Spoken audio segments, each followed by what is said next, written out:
up? It's Olivia. Welcome back to my channel. Today we're gonna do a book review and I'm super excited for this one. So without further ado, let's just jump, let's just jump right in. Okay, so the book I wanted to talk about today, I actually listened to, so I don't have the physical thing to show you guys, but the book I listened to is Red, White, and Royal Blue by Casey McQuiston.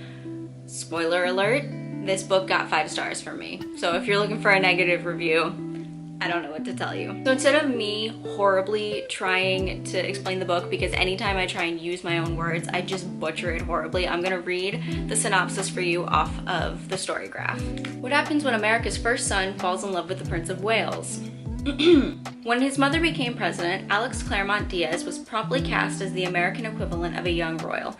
Handsome, charismatic, genius. His image is pure millennial marketing gold for the White House. There's only one problem. Alex has a beef with the actual prince, Henry, across the pond.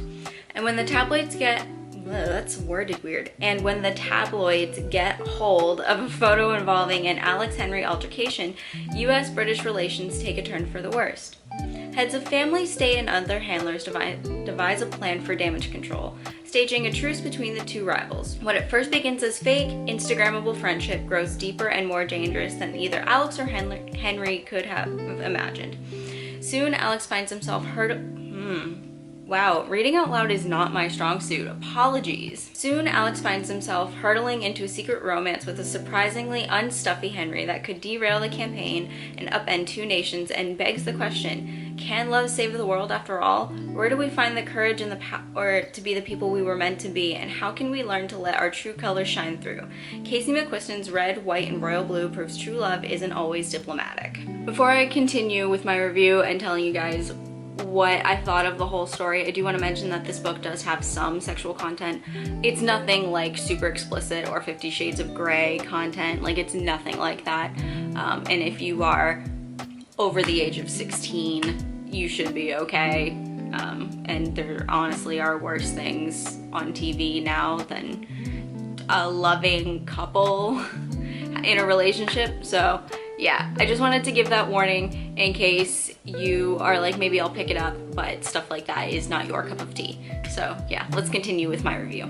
So this book, guys, is so wonderfully funny and heartwarming and witty and just, I love the characters. I love the banter between Alex and Henry. I love that they are super relatable characters. Like, they're my age. They're a little younger than me. I'm 26, they're 22. But it's like they're in that same age bracket as me, just trying to figure out who they are. I just loved everything about it. I love that it dealt with, first of all, an LGBTQIA plus couple that, isn't ever in the mainstream media, and representation is so important. And on top of them both being LGBTQIA plus, Alex is also half Mexican as well. Just it checks all the boxes for diversity. The cast of characters is wonderful. On top of that, it's also interesting to see this book and read it because it takes place from 2019 to 2020, and I mean, I think it goes without saying that that was a laughable dumpster fire at the very least. It was a weird couple of years, so it was nice to see this alternate universe that was like very close to ours, that was like best case scenario, where we had not only a woman president in office during that time, but a mixed race president in office, woman president in office at that time. So that was really fun to read, and it's like, what can be. And the big takeaway from this book is hope for a better future, hope that things can change, while also having wonderful representation for underrepresented, I don't want to use the demographics, underrepresented people. Now, given I don't know anyone who actually got the chance to fall in love with Prince Henry, so, maybe not the most accurate thing, but I think that the experience that they go through is something, and like finding yourself and finding someone you love is a very relatable story. And if you read chapter 9 and you don't feel anything, you are a monster. It is the most heartwarming and gut-wrenching story ever. It's downright harrowing, and I adored it. I was just like, I was going from like a mushy high to like the lowest low. Oh man, it was wonderful. I love when a book can emotionally wreck me in a chapter. So yes, overall I would say it's a 10 out of 10.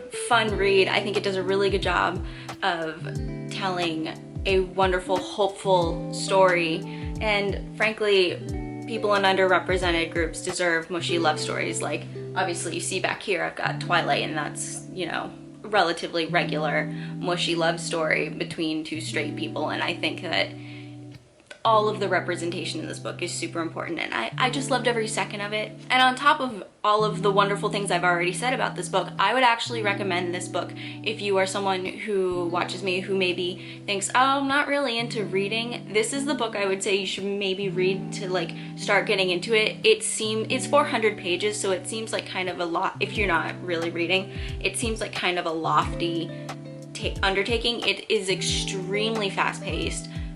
Not to the point where it's like, I don't know what just happened, but it's fast-paced enough to where it keeps sucking you in.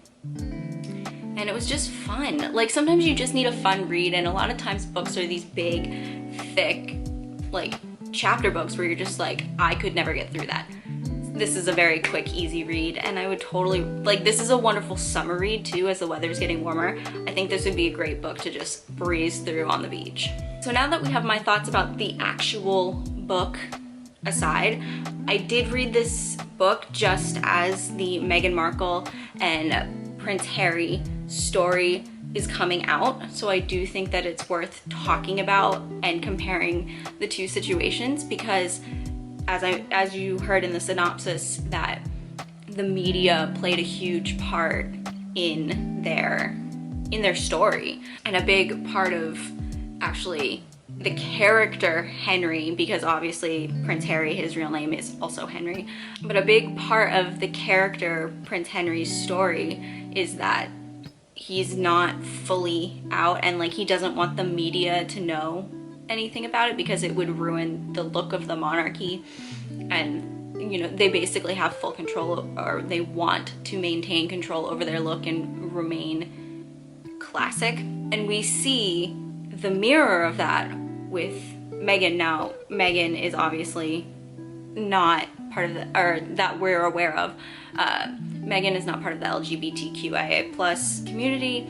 However, she is a woman of color, and that is also a concern when dating Alex in the story. Henry is nervous because, or Alex is nervous because not only is he bisexual, he is also Mexican, so that throws another wrench into what we know to be the look and the way of the monarchy. So I thought that to read this book when the Oprah interview was coming out was super interesting, and to see the way that they mirror each other was really cool, but also, well, not cool, but interesting to observe. But also it makes me think a lot about, like, I think that news is super important. I think that media coverage is super important, but tabloids, that's the media that really causes a problem, and that's what caused a problem for Meghan, and it's what caused a problem for Alex and Henry in the story. And I think that freedom of the press is very important, but I don't know how to word this without making it sound like I look down on people who enjoy reading them, because I totally get the curiosity with celebrities. Like, why do you, like, I have Instagram, I follow a few celebrities here and there. Like, I love seeing what Chris Evans is up to. He's my favorite celebrity. And so I understand that interest, but there becomes a point where it's like you're crossing a line of human decency, and when the tabloids can just get away with just so much putting garbage in there because it's just clickbait, it just is to sell magazines, it really becomes a problem, because at some point there is no line drawn for, like, this could be detrimental to a person. And you know, Meghan and Harry, they are people. Like, I know that she's an actress and he's a royal, and so people are curious, and that's not where the problem is. The problem is that at the end of the day, when tabloids share these absolute falsehoods, or even just, not even that they're false, but maybe something someone doesn't want someone to know, or, you know, something that could hurt someone, where's the line? And why do we let, you know, why do we get these reporters and get away with that? That's what this book left me asking, because of the time I read it. Had I just read it, you know, over the last summer, I probably wouldn't be thinking about any, or actually no, Megan, like if I had read this a while ago, I probably wouldn't be thinking this because Meghan and Harry weren't in the news. That was my ultimate takeaway from this book, was like, you know, was tabloid coverage, and are we asking the right questions? And I understand that, you know, some people are just doing their job. People need to support themselves and make money, which is a problem in itself, and it's all like so deep rooted in a lot of other things. It's not just like, you're a bad person, you reported this. It's like there's a whole other system in place that's happening. But yeah, that's that. But back to the book, like I said, it's a wonderful, fun, mushy love story, and that is showing underrepresented demographics in a hopeful, like wonderfully lighthearted way. And I think that we need more books like that. And I know that the author Casey is coming out with another book very soon about a lesbian couple living in New York, and they bond over like a mixtape, I think it is. So I will be pre-ordering that, and I will be very excited to read it. That's it for today. I hope you enjoyed this book review. Let me know if you want me to do more things about books, because I read a lot. I read a lot. So please let me know. Next week I can tell you that I will be reacting to A Court of Thorns and Roses. I just read this, finished it in 2 days. I literally just got the second book in the mail today. I haven't started it, but yeah. So thank you guys for watching. If you would like to and you want to talk more about books, please follow me on my Bookstagram. It's at Liv's Lovely Library, link in the description. Or you can follow me on my regular Instagram, that's at Olivia is Awkward.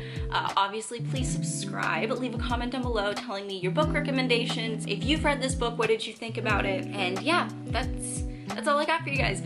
Please subscribe. I put out a video every Tuesday at 2:30 p.m. and I will see you guys next week. Bye!